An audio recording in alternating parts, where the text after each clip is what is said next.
Hello दोस्तों, कैसे हो आप लोग। उम्मीद करता हूँ अच्छे होंगे। तो आज की ये जो फ्रेंड्स वीडियो मैं लेके आया हूँ, ये आपके लिए बहुत ही अमेजिंग होने वाली है, क्योंकि इस वीडियो में हम कुछ इस तरीके की एडिटिंग करने वाले हैं जिसमें जो मॉडल की आई के पास से जो बर्निंग इमेज है वो शो हो रही है।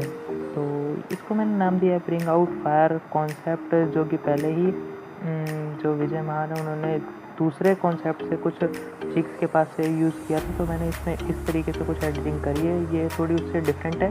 तो अगर आप भी अपनी फ़ोटो के साथ इस तरीके की कुछ एडिटिंग करना चाहते हैं तो वीडियो को पूरा देखिए। तो चलिए ज़्यादा देरी ना करते हुए वीडियो को शुरू करते हैं।